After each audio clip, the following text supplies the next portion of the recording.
All right, we'll say good morning, or good Erev Shabbos. Let us begin. Begin by thanking all of our sponsors for this morning. Share to thank our TALMUD TORAH sponsors for the month of Menachem Av, the Tilson and Wohl families, sending their love from Eretz YIsrael and inviting us, Mir Hashem, all of us, to join them Bekarov. Our week of learning sponsors, Ingrid, Fishman, and Lynn, in memory of their mother, Charlotte Gevantman, and sister Judith Gantman, Zichron Levrach, on their yahrzeits. We hope that in the merit of our TALMUD TORAH, the Neshamas will have an aliyah, the families in Nechama. We dedicate our learning in Eretz Hashem in the schus of the speedy return of our hostages and in the schus of the success of our soldiers, B'chol Ma'aseh Yadehem, their hostages and our soldiers, Bizocha, to be returned to their families, to be returned to the land of Eretz Hashem, B'shalom and B'karov. But with that, let us begin. A lot to do today, Baruch Hashem, a really exciting daf ahead of us. Today's daf is Mem Hey 45, and we are picking up on Mem Dalam Beis 44. And we are picking up in Eretz Hashem on 44b. We are picking up in Eretz Hashem. We left off. Let's actually pick up from V'ha'amar Rav Papa. I think that's just the easiest place to pick up. We got a little bit further than that, but let's 2, 4, 6, 8, 10 lines up from the bottom. So we'll say, so again, just to reorient ourselves a little bit with the, 1 second, I'm sorry. Okay. So just to reorient ourselves a little bit with the case that we were discussing. So the Gemara says, so remember again, V'ha'amar Rav Papa, so Rav Papa says as follows. V'ha'amar Rav Papa. Okay. Fine. Good. So we'll say, so remember again, so just quickly, we had two different cases, right? Two different cases of, number one, Hamocher Sadeh Lechaver Shelo B'Achrayis, Ein Meid Lo Alavim V'Yesh Ma'amido B'Fnei Ba'Chova. So I'm sorry. We had, yeah, good. Let's just pick up. V'ha'amar Rav Papa. Rav Papa said as follows. Let's jump into it.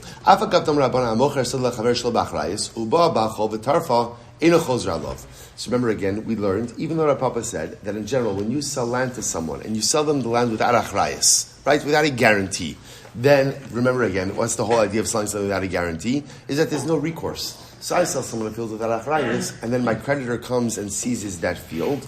Ultimately, again, the purchaser has no recourse against me. So the Gemara says, "Nimtzeis she'ino shelo chozra alav."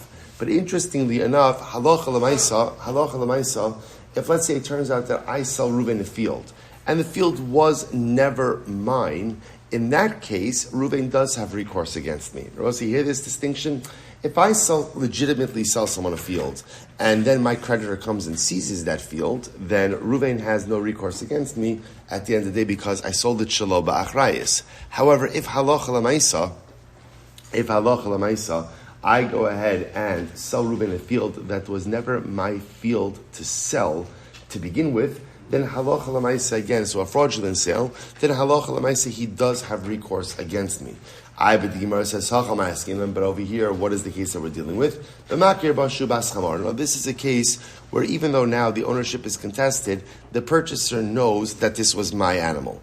So literally translated, that there's a recognition that this is the daughter of my chamor, of my donkey. In other words, we'll say that's, I don't know how, I guess they look like each other. I don't know exactly how you know that piece of information, but Lamaisa, it is clear that halacha Lamaisa, this animal does belong to the seller. Rav Zvid said, Afilu nimseis she'eno shalo, eno chozra alav. Rav Zvid disagrees with his previous statement. Rabbi said, this is how we pass halacha Lamaisa. Rav Zvid said, even if it turns out that I sell something to someone and it's not mine, it's not mine. The object does not belong to me. So I sold something that does not belong to me. The purchaser still does not have any level of recourse. Why not? This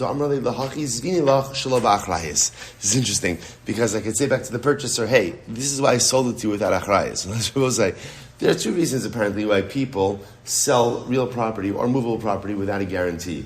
Number one, it's because they know that maybe it's mortgaged. And number two, the other possibility is because they know that it doesn't belong to them, right? And therefore, again, they're uninterested. I will say, again, remember, in halacha, we absolutely create a heightened level of buyer protection. But at the end of the day, buyer protection is no substitute for due diligence. This is an incredibly important idea, both in halacha and hashkafa. The halacha still demands a heightened level of vigilance on the part of the purchaser. Right? At the end of the day, the system will do whatever it can to go ahead and take care of you, but you also have to look out for yourself. So again, if you're buying something without a guarantee, that's a risk you're taking. And understand, whether it's because it's encumbered or whether it's because it's stolen, you're going to have to bear that risk if you do not do your due diligence. A tremendous hashkafa in life as well. Other people could only help you so much. At the end of the day, the buck of your life stops with you. This is exactly what we learned in the Chassidus Chabura last night. Last night, the entire Chabura, the Piages's entire lesson in section Chaf was this one phrase, Adon ani la'atzmi. I am in charge of myself.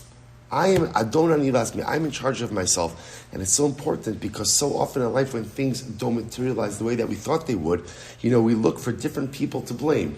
And other people may have a contributing role into my failures in life. But at the end of the day, I'm responsible for me. In halacha, you have to do your due diligence, and in hashkafa, you have to do your due diligence. In halacha, there's a system that's meant to protect the purchaser, but the purchaser still has to do his own part.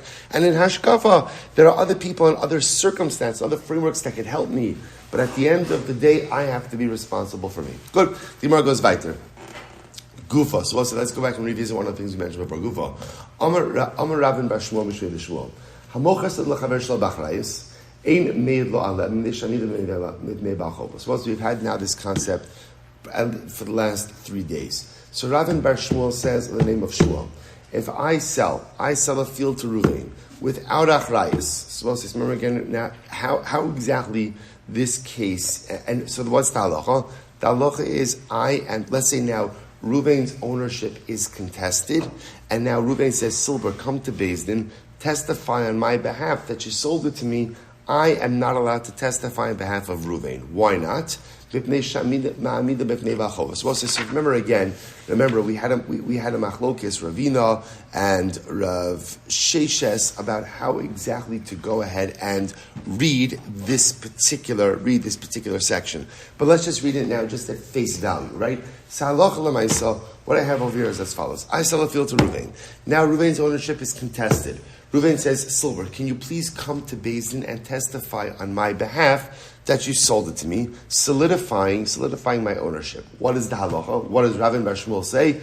I, the seller, am not permitted to come to Beis Din. I can come to Beis Din. I can't testify on Ruvain's behalf. Why not?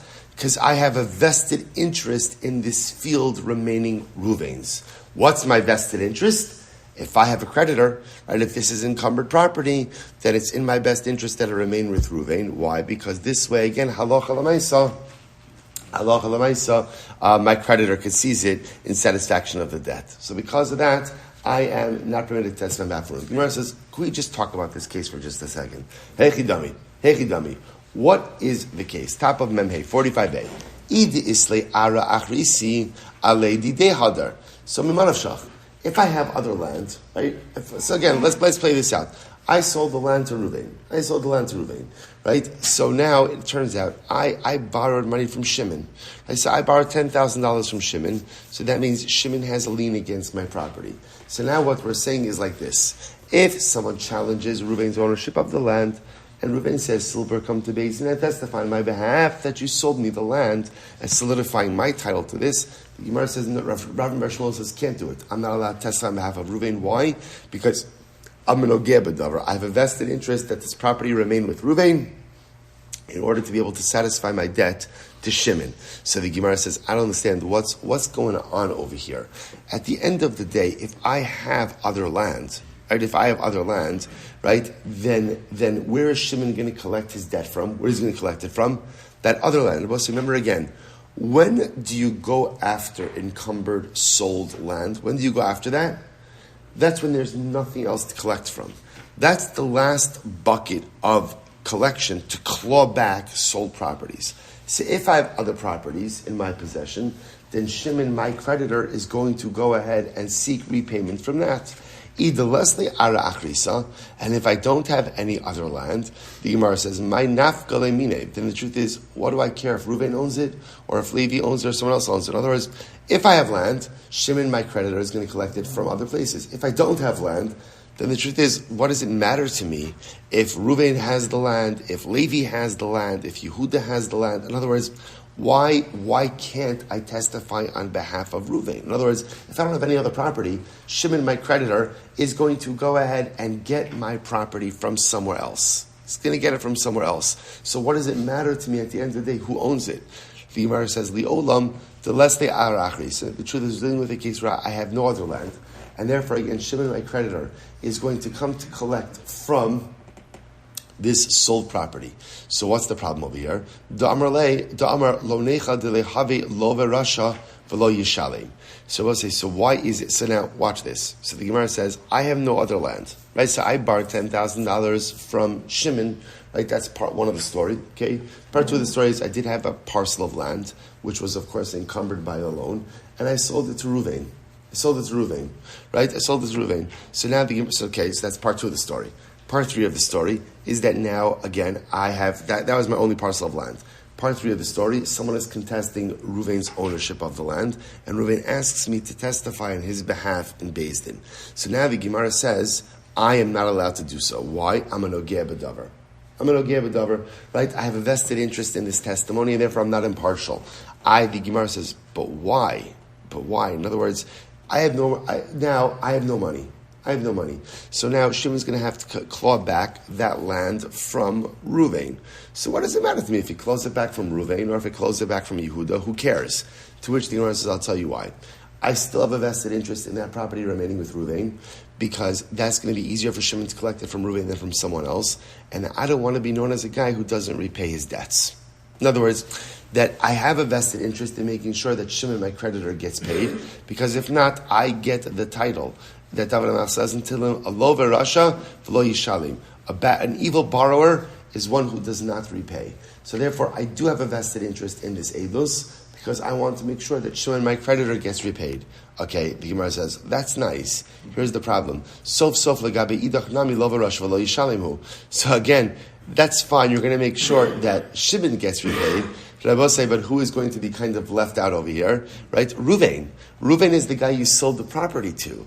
Right? So now it's very nice that your creditor got repaid, but you're still going to be called an evil guy vis-a-vis the purchaser, right? Vis-a-vis Reuven. To which the Gemara says, no, I have an answer. Somehow it's my answer. Again, it's not like a nice answer, but it is a legitimate answer. Say, Reuven, I'm sorry that you're braggis, but at the end of the day, that's why I sold you that achrayas. Again, I was, saying, in general, whenever someone sells you property without a guarantee, that always raises an eyebrow, right? Like there are certain things, buying property sight unseen, right? Buying property again without an inspection, right? There are certain things that raise your antenna that like something may be going on over here. Maybe yes, maybe no. But again, certainly when someone sells you property without achrayis, that always means one thing. And what does it mean? It means that it's encumbered. It means that there's a lien against it. And by the way, that's not a bad thing. That's not fraudulent. It's just saying, by the way, there might be other stuff going on with this property, and I don't want you coming back to me. That's all it means. So therefore, the Gemara says as follows. So the Gemara says, therefore I say back to Reuven, you can't be breakis with me because I sold it to you without achrayas. Okay, and I want to say, by the way, what's the benefit of buying something without a guarantee, without achrayas? The benefit? It'll generally be cheaper, right? Which makes sense. In other words, you are getting something for that lack of guarantee. You're getting a reduction in price. The Gemara says, Bepashas, we would assume that's the way it works. Machriz Rava Vitim Rapapa. So also listen to this. So Rava announced, and some say, I don't know what's happening over here.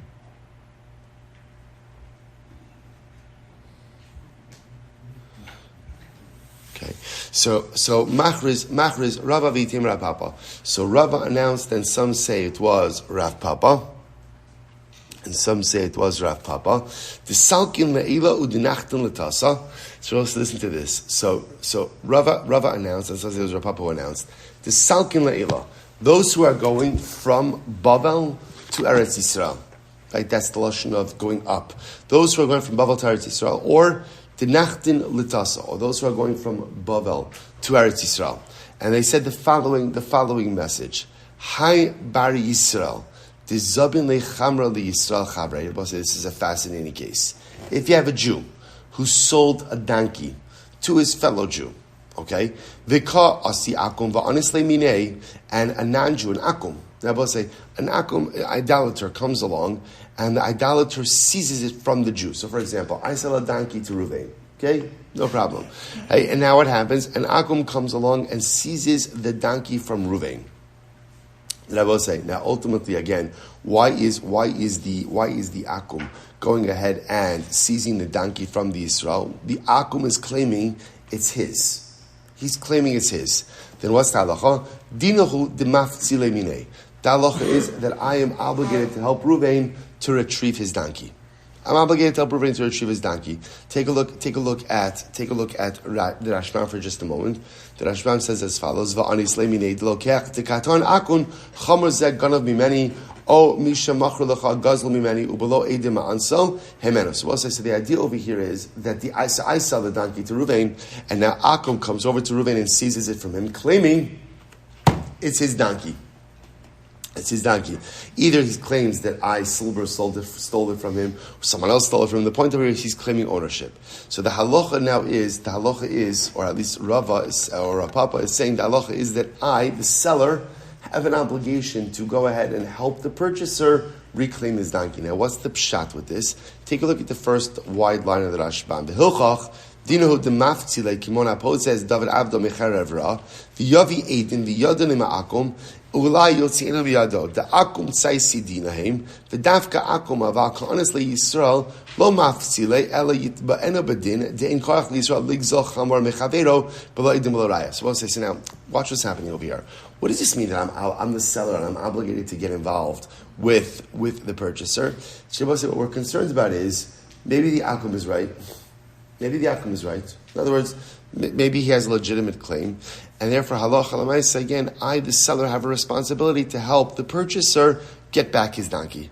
That's my obligation. Now, the Rashbam points out, why are we illustrating this with an akum and not with a Jew? In other words, let's do the same case. I sell a donkey to Ruvain, and Ruvain comes along and Shimon takes the donkey from Ruvain and says, Ruvain, that's my donkey.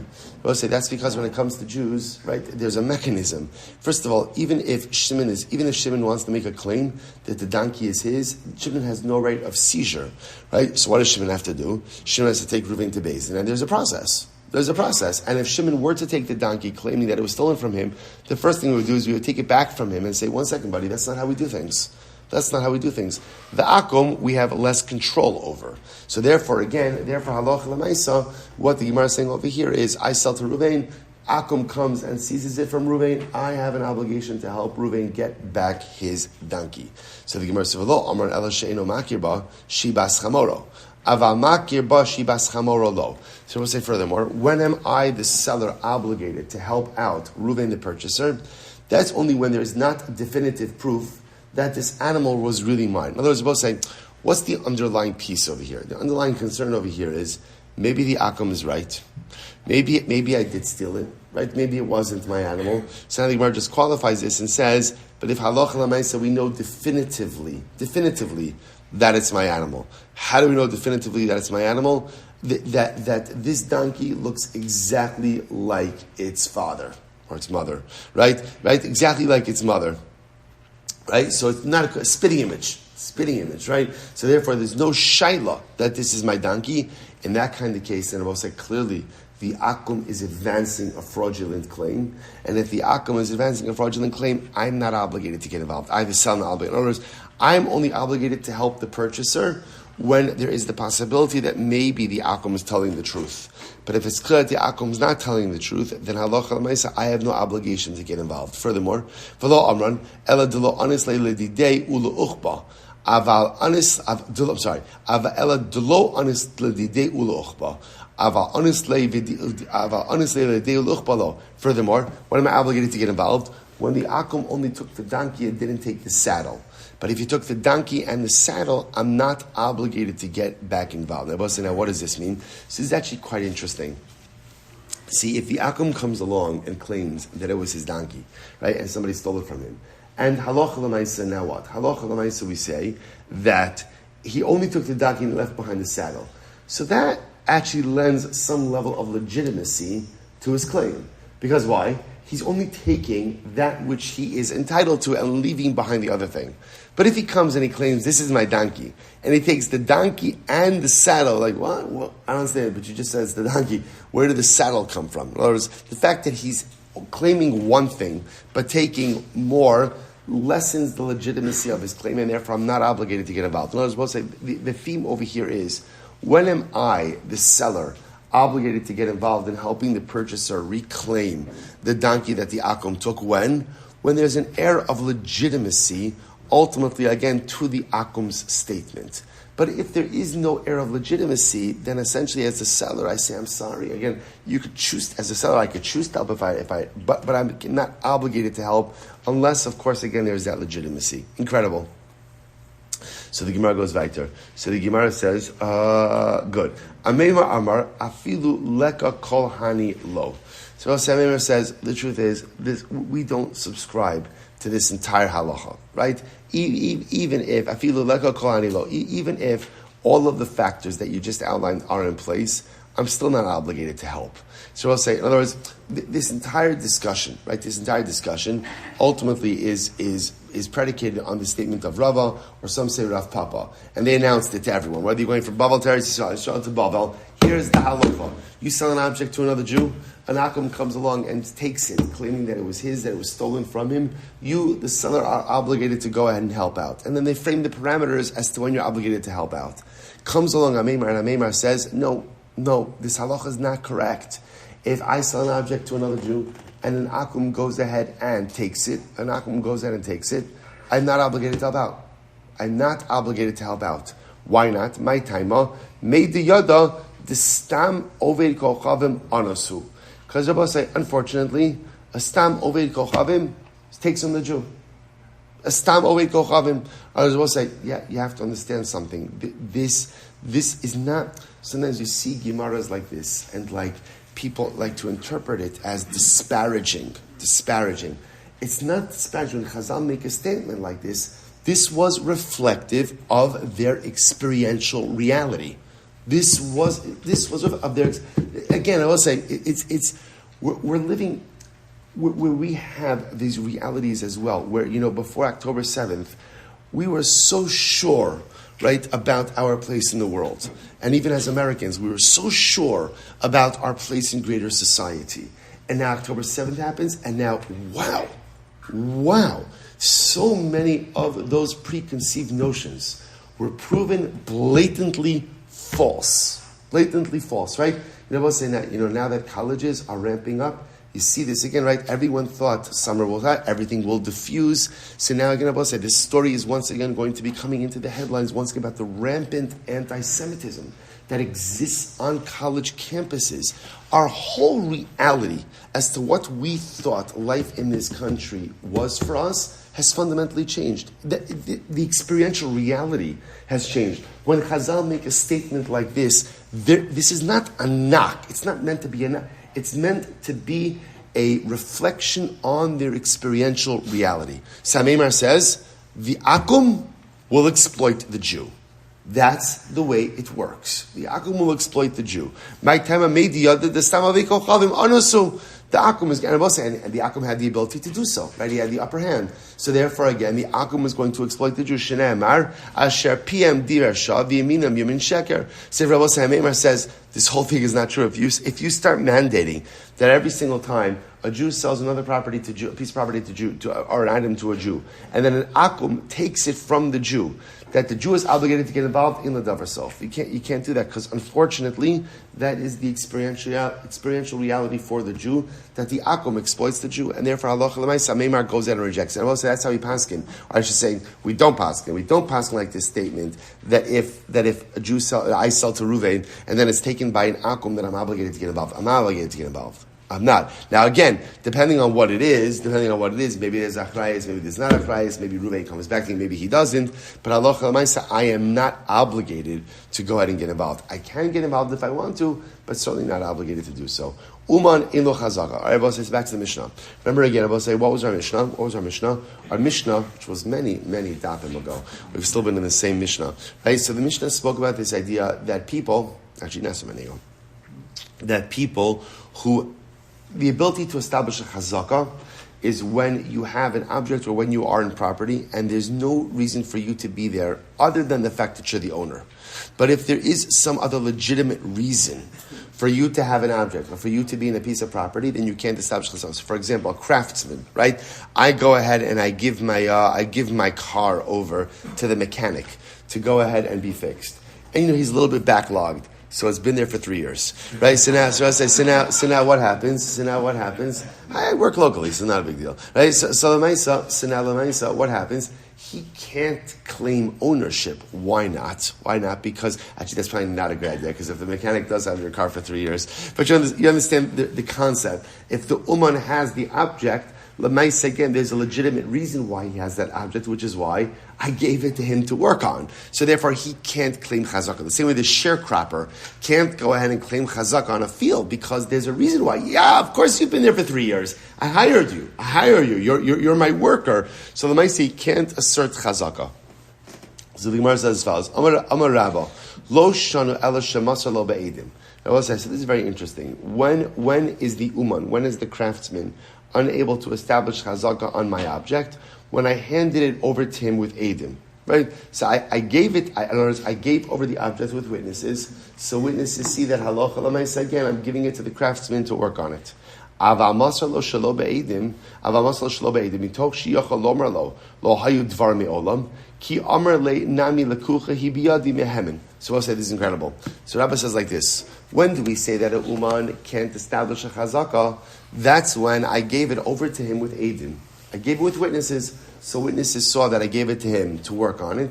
He can't establish chazaka. But I will say, watch this: if I give over the object to the uman, and I give it without edim, and now, bless you, and now sometime later on, now the uman is claiming that he is the owner of the object, he's believed. Why is he believed? He has a migo. What's his migo? The migo is he could have said, I don't know what you're talking about. You never gave me any object at all. Right? He could claim he never received the object from me. He obviously is lying, but he could have claimed that. And again, I have really no recourse against that because there's no edus. So because he could have claimed that he never received the object from me, right, and that therefore that would have squarely put the object in his possession, he is believed to say, I am the owner of this now. I have a chazaka of it. Abaye says, no. Ihachi, afilu be'edim. So Abaye says, Rabbi, here's the hole in your logic. If you have that migo, then the truth is, even if halacha l'maisa, so I gave it to the uman with edim, mitoch shiyachal lomar lo, hechzartiv lacha, so we'll say, even with Edim, there's still a migo. What could Reuven have said? Reuven said, yeah, you gave it to me with Edim, but you know what? I gave it back to you. Right? So since he could have made that claim, therefore when he makes the claim to say, I bought it from you, right? I bought it from you, he should be believed. So therefore, we'll say Abaye questions Rabba's idea. So the Gemara says, Amarli Rabba. So Rabba says, one second. I'll explain this. I have an answer to this. Mis sabrit, because do you think? We'll say on the base. Mis sabrit hamafkid eitzel chaveiro be'edim. Eino tzarich lahachsir lo be'edim. So the Gemara says, lo. Sa'adayitcha el hamafkid eitzel chaveiro be'edim tzarich lahachsir lo be'edim. So Rabba comes along and says, I have an answer for that. Rabba says, no. Let me finish my sentence. My sentence is, when you deposit an object with someone with witnesses, I will say, in order for the object to be returned, it has to be returned with witnesses as well. So this is very interesting. So we'll say, so Rabba's whole chap over here is, you're right. The idea over here is, Rabba says, the way to safeguard yourself from an uman or from ever establishing chazaka is very simple. Give the object to Reuven with edim and have Reuven return it to you with edim as well. That's the way this works. So Rabbi will say, so pause here for just a second. So it turns out what we have over here is a fundamental machlokus between Rabba and Abaye. Fundamental machlokus. So right, let's trace our steps. Mishnah said an uman can never establish chazaka. Right, in Ummah, so I deposit an object with a craftsman, right, for him to work on it. So time goes by, he claims that he's the ownership. Now remember, I will say, what's his claim? What's his claim? What's his taina? His taina is he bought it from me. That's his taina, and he has possession for some amount of time. So he's claiming. So the Mishnah says it doesn't work. Why doesn't it work? Because there's another legitimate reason as to why that object would be in his possession, namely that he's working on it for me. Okay, so now Rabba essentially comes along and says, this is only talking about a case where I gave it to him with Eidim. Right? The only way, in other words, Rabba is saying like this, the only time that an Uman can't assert ownership is when the object was given to him with Eidim. Because now there's testimony that it was given to him to work on. Now, to fill out Rabba says because the way it works is if you give it to him with Eidim, then what? The object is only considered to be returned if he returns it with Eidim as well. But if he can't produce testimony that he returns it, or there are no Eidim that he returned it, then the assumption is he still has it under the capacity as an Uman. That's Rabba. Abaye says the truth is even if you go ahead and you give it to him with Eidim, he still has a migo. What's his migo? His migo is that he could say, okay, it's true, you gave it to me with Eidim, but halacha l'maisa, I gave it back to you. Now, both saying, now what is the fundamental machlokus between Abaye and Rabba? What does it really come down to? Rabba holds that when you give an object to the craftsman with eidos, it has to be returned with eidos. Abaye seems to say that even if you give it to the craftsman with eidos, he could return it without eidos. That's really the fundamental shaila that's unfolding over here. So let's analyze this. So Abaye raised the cash, right? So Abaye is asking on Rabba, right? So Rabba holds that halacha l'maisa, the same way that the object was deposited with the craftsman with eidos, the object could only be returned with eidos as well. That's Rabba's position. That's Rabba's position. So the Gemara says, Meisve Abaye ra avdo biyat uman vitaliso biyat koves. So listen to this case. So the Gemara says as follows: I see my eved in the hand of an uman, right? So someone else has my eved, right? Or someone else, or the launderer has my talis, has my garment, and I say, Amar lo, mativo eslecha. Why is my eved by you? Why is my garment by you? So the Gemara says, so now what happens? So now both say the person, so let's say the launderer, let's keep with the case of the talis, right? So I'm walking down the street. I see Ruvain the launderer and he has my cloak. I say, Ruvain, why do you have my cloak? Mati wa eslacha. So what does Ruvain respond? Ata machartali. Ata nasatli matana. So Ruvain says, no, you gave it to me. You sold it to me.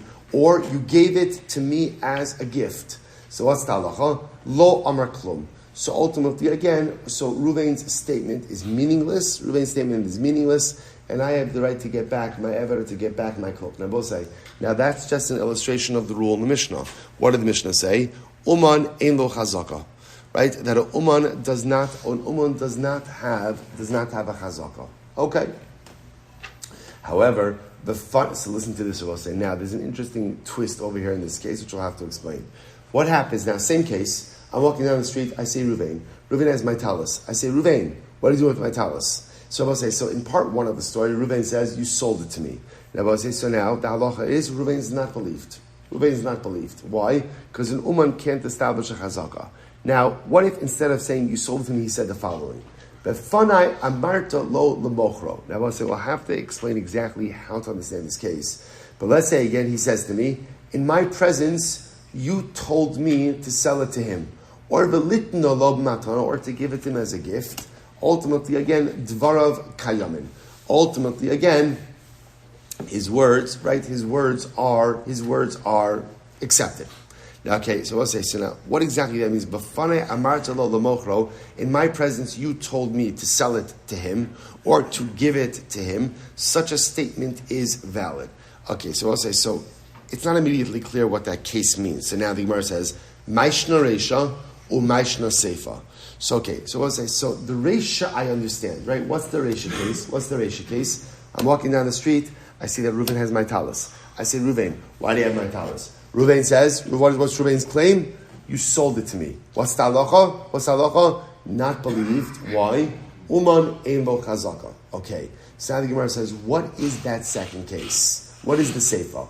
Amar Rabba says, here's the seifa. Biyotze mitachas yedei acher. Oh, okay. So we'll say, here's the case. The case ultimately, again, is where, right, I see my talis ultimately, again, in the hands of Shimon. So now watch this. And the other person says, V'fanai amarta lo lemochro. V'litno b'matana. Now watch this. Okay, it's a little bit of a plot twist over here. So I'm walking down the street. I see Reuven and Shimon. Reuven is the launderer, and Shimon is the guy who currently has my talis in his hand. I say, Shimon, why do you have my talis? Why do you have my talis? And Shimon says, because you told Reuven to sell it to me. Or you told Reuven to gift it to me, right? So we've got our little mezumin going on over here, right? We've got our mezumin, right? So again, Reuven the launderer, Shimon is just a guy. No Jew is just a guy, but you understand. But Shimon is in this context. Shimon is just a guy. So one more time, I say, Shimon, why do you have my talis? And all three of us are together. So Shimon says, because you instructed Reuven to sell it to me. You instructed Reuven to gift it to me. So I'll say now what's the halacha? Now this is actually interesting. Interestingly enough, Shimon is believed. Why is Shimon believed? Migo di bay amarle minach zavinte. Because also remember again, Shimon could have made a totally different claim. What's Shimon's claim? What could Shimon's claim have been? You, Silber, sold it to me. Right? Well, so in other words, Shimon, if he wanted to make things easy, he could have just made the claim that halacha l'maisa, you sold this to me. That's it, you sold it to me. Now remember again, you have to understand, from a halachic perspective, possession is 9/10 of the law, right? In other words, Shimon has the talis. The fact that Shimon has the talis, the way we construct that narrative is, if you have it, b'pashtus, you're the owner. So now I'm surprised. I'm saying, but you're not the owner, right? That's my talis. How did it get into your possession? So now Shimon's weaving this story, not weaving the story, right? But Shimon is telling the story that the way it got into my possession is that halacha l'maisa, you instructed Reuven the launderer to go ahead and give it to me. So the halacha now says Shimon is believed because he has an ego. What could he have said? He could have said, how did it get to me? Silber, you sold it to me. And the truth is, again, the burden of proof would be upon me to show that's not true. Why would the burden of proof be upon me? Why? Remember again, Shimon is in possession of it. If I want to show that Shimon is not the owner, that burden is upon me to show that Shimon is not the owner. So therefore, again, Allah in this case, Shimon is going to be believed, right? The Gemara says, Migo di boy amarle minach sabinte. Because at the end of the day, Shimon could have said, I bought it from you. And therefore, ki amarle befanai amarta lo lemochro dvarav kayamin umehemin. So I will say, but at the end of the day, when Shimon makes the claim that no, Silber, you went ahead and you told Reuven to sell it to me, then halacha l'maisa, Shimon is believed. Incredible. I will say, now, what does this have to? This is a great case. What does this have to do with our sugya? Katani mihas. I will say, but interestingly enough, katani mihas reisha ra. I will say, if you look at the way this brisa is structured, it's actually very interesting. The way the brisa is structured is as follows. Right? If you look at the lashon over here, it's ra avdo biyad uman vitaliso biyad kovis. I see my talis in the hand of Reuven, or I saw my eved in the hands of Reuven. What does ra'ah mean? Sehechi dami. So the Gemara says, now it's interesting, right? Because in other words, you didn't have to use that lashon of ra'ah. You could just use a lashon of haya taliso. What does it mean, ra'ah? Is saw it. The Gemara says, idi ige edim lamali ra'ah. Neise edim nishkal. So if there are witnesses to this whole thing, then ultimately, again, in other words, if I will say, if as you said before, that I lent with witnesses or I deposited with witnesses, then Allah said there are witnesses to the fact that I did not sell anything to anyone. Bring the witnesses and take back your object. Elalav deleka edim. Rather, it has to be that what? There aren't edim. V'chira miha tafisle. And therefore, I will say, ultimately, again, there are no edim. And therefore, when I see it, this is going back to the Reisha case, when I see it, I'm able to go ahead and take it back. Rabbi say, now look at the Rashbam for just a moment. It's in the wide lines, the fourth line in Idi Ike Edim Shemasalo. Say if there are witnesses that I deposited this talus with Ruvain. So Lamali Ra ha at huda amrit lo shanu ela shemasalo be'edim lo shna lo ra amrit de'ein uman mehemen mishum dechevan dehefkidua be'edim tzarich lahachzira be'edim va'amai katani dechiroa eino ne'eman valim lo ra mehemen demasha de'ein tzarich lahachzira be'edim. So also remember again, all of this is Abaye's kasha and Rabbah. So I don't understand. If there are witnesses, so Abaye is saying to Rabbah, if there are witnesses, Rabbah, you said that if you deposit the object with witnesses, then what? You have to get it back with witnesses as well. So if that's the case, why do I need this whole thing of Ra? If there are witnesses, that again, according to Rabbah, this situation should never occur because you're obligated to deposit it with witnesses, and once you deposit it with witnesses, you're obligated to get it back. So look at the Rashbam next Rashbam. V'chira osav yada uman miatafis balabayis umotzio miyado alma heicha dira afilu lo masra be'edim lo mehemen uman. So Abaye says, what do you see from here? So we'll say, so Rabbah, if you were correct that you have to deposit the object with witnesses and get it back with witnesses, then there's never any need for me, the owner of the talus, to go and seize anything back, because the halacha is clearly going to be on my side. But if you look at the way this case is written, how is this case written? This case is written as, I went ahead and I deposited my talus with the uman, and then the uman goes ahead and says, you sold it to me. What's talacha, Bosai? What's talacha? I am permitted to go ahead and get my talus back. Right? I'm permitted just to go ahead and grab it back. Right? Why? Because uman ein lo chazaka. I will say, now that's true even if what? Even if there is no edus. So Abaye is trying to show Rabbah, you're wrong. Right? Rabbah structures these cases over here as when doesn't an uman have chazaka? We'll say, let's go back. I'm complicating it. According to Rabbah, when do we say that an uman doesn't have chazaka? When is that? When you deposited it with witnesses, and therefore you're going to get it back with witnesses. Abaye challenges Rabbah from this brisa, because the way this brisa reads is, I deposited a talus with an uman, right? And I'm walking down the street, and I say again, uman, essentially, why do you have my talus? Now, I know I have my talus because I deposited with him. He claims you sold it to me. I say, no, I didn't, and I take it back. So what do you see from here? That I could take back my talus even without what? Even without witnesses. Why? Because uman ein lo chazaka. And uman ein lo chazaka applies with or without witnesses. So this is Abaye's disproving of Rabbah.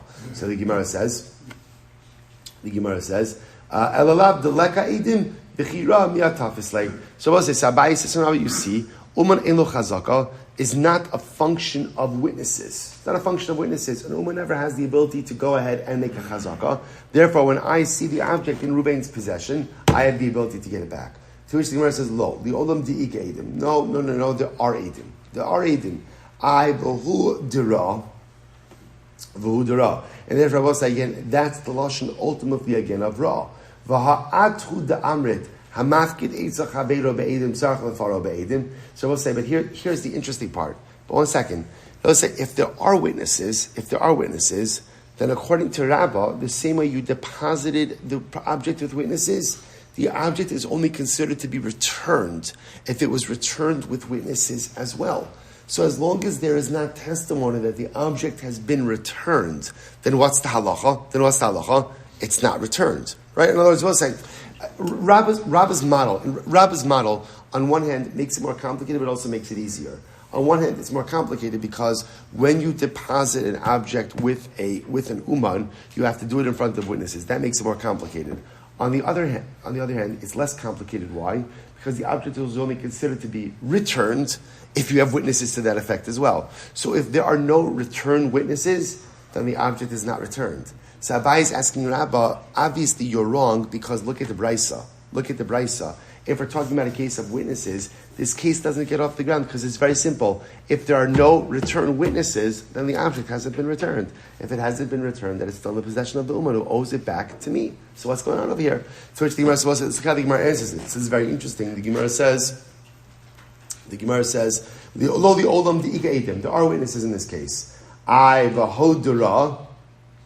So I will say if there are witnesses, that means there are witnesses that I deposited the object with Ruvain, But if there are not witnesses that he returned it, then why should he believe? So he said that he bought it from me.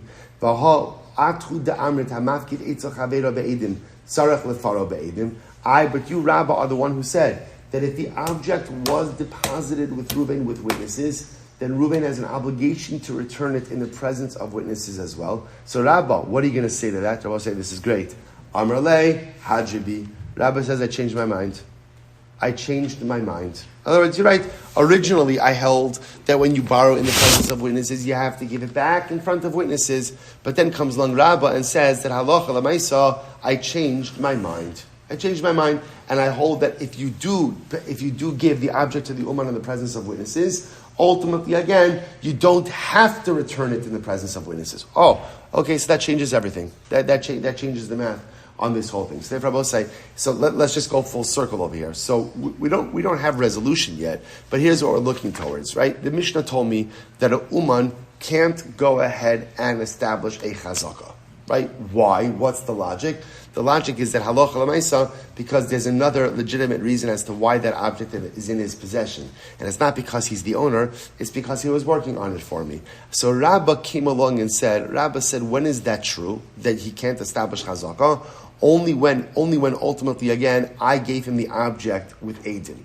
Right? Because then that Eidos establishes that the way the object came into his possession is as an uman. But if I didn't give it to him with Aiden, then he can establish chazakah. Why could he establish chazakah? Because he has a migo. What's his migo? He could have said that what? I bought it from you. Right? So therefore, Rabbah says the only time an uman can't establish chazakah is when halacha l'maisa it was given with eidos. Abaye disagrees. Abaye says even with eidos, ultimately again you can still an uman doesn't establish chazakah because even with eidos you have a migo. What's the migo? He still could say I gave it back to you. Now I say we interpreted that to mean that Rabbah must hold that if you give it with eidos, you have to return it with eidos. And that's what we presupposed this entire time until we finally got to the end of it. Rabbi says, you know what, I used to hold that way, but now ultimately, again, I disagree. Or I retracted. Hadribi, I changed my mind. And therefore, halacha l'maisa, even if you give it with eidos, ultimately, again, you don't have to return it with eidos. So Rabbi said that then leaves us trying to understand what exactly is the machlokes Abaye and Rabba, and under what circumstances does an uman not establish chazakah. Does not Shabbos say? So I'll just tell you the way we paskin is like Abaye, that we paskin that the concept that a uman doesn't have a chazakah is just like a blanket statement. Even if I deposited the object with the uman with eidos, he still doesn't go ahead and establish a chazakah. In other words, there's no chazakah. An uman doesn't have chazakah. Now, what does that mean? An uman can never acquire an object from someone? No. But what it does mean is the uman has to have definitive proof that he bought it from me or that I gifted it from him. But possession and duration is not going to be enough to establish his chazakah because we accept this blanket concept that a uman doesn't have chazakah. I'll just mention, I mentioned this many times. I've always been very inspired by these words. Amar le hadribi, that one phrase, right? Where Rabbah says, in this case, I changed my mind. Do you understand the godless of that? What's the godless? That Rabbah says, you know what? You could change your mind in life. So often we become so entrenched in our positions, right? And even when we recognize that they are incorrect, or they're flawed, or maybe our shitas, or our ideas, or our concepts, right? Maybe they were good for one stage in life, but they don't work now.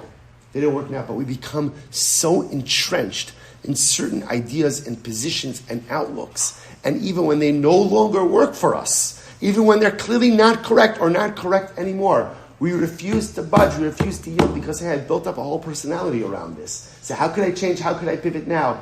If Rabbah could do it, so could I. The strength to say those words, these are probably the most inspirational words in all of Shas, right? Where Rabbah ultimately says, Rabbah said, what's the lashon over here again?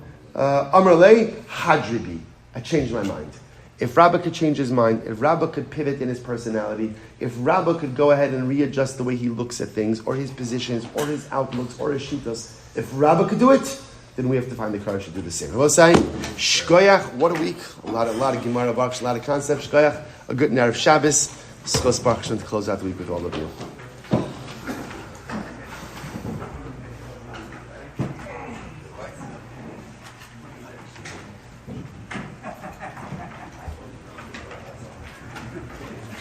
Just wanted to throw in the answer. The movement has